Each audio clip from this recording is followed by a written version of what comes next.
I have an idea for a clock. It's a round wall clock, analog. The border is red, the hands are black, and the numbers are written on a typewriter, spelled out. Simple. None of these will do, but this $4 thrift store clock will be a good starting point.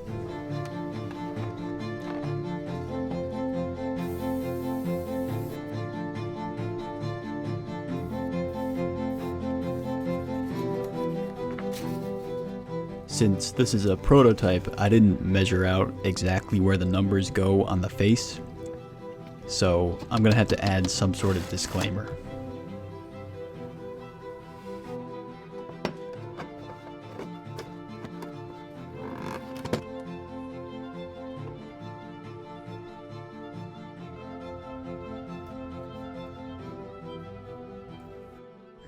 Now, that was a quick and dirty way of taking an idea I had and bringing it to fruition, but this clock is really just a starting point. The concept of what I'm planning on being a much bigger project and video series on this channel.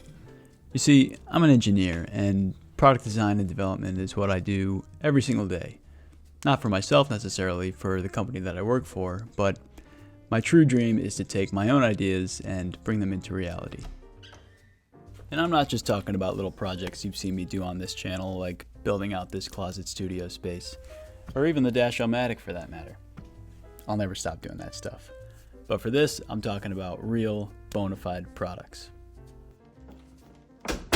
In keeping with the theme of most of my builds, I've got to find a way to incorporate some plywood into this. And my true vision is for the border to be cut out of plywood. Not plastic like this one. I think, and bear with me, this is the only plywood I have laying around, but imagine this is much bigger. If the front face is painted red, and then I cut the shape of the clock out using a router, we'll be left with a thin red border, and the edge will be plywood. I've got to allow some space for the clock movement, and also some space between the clock face and the glass, so the hands have room to move. So it's actually probably going to be 2 or 3 pieces of plywood glued together and then cut out. Now this concept, like a lot of what I build, draws a lot of inspiration from artists like Tom Sachs and Van Neistat. Sachs in particular is well known for his use of everyday objects to make fascinating and sometimes functional pieces of art. But it's his film A Love Letter to Plywood, which is directed by Van Neistat, that really inspires the plywood clock design. I think one of the most important parts for me with this project is that I'm building the clocks myself, which means I'm assembling every single one. I'm in the wood shop, cutting the borders of each one using a router, which truthfully, I have almost no experience with a router, so that's kind of another learning process on top of learning how to self-produce my own product. So there's going to be a lot to unpack in this video series, I think. My plan for developing this thing is to break down each phase into an episode. I'm envisioning probably an episode or 2 in the wood shop, just trying to figure out the best way how to cut out the wooden border and getting familiar with the router. Probably another episode dedicated to the typewriter and figuring out the most efficient way of typing the clock face using this machine.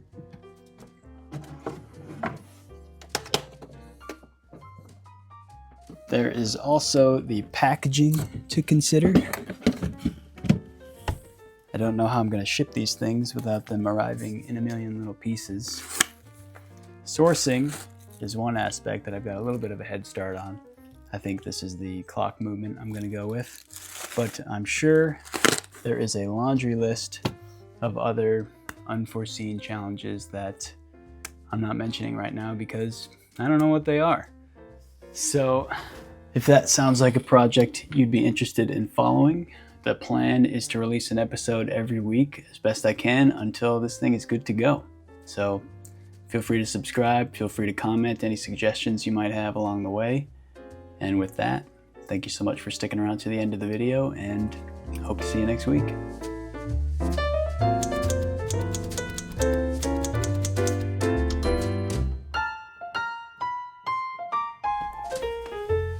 Kind of hard to get good lighting in a closet.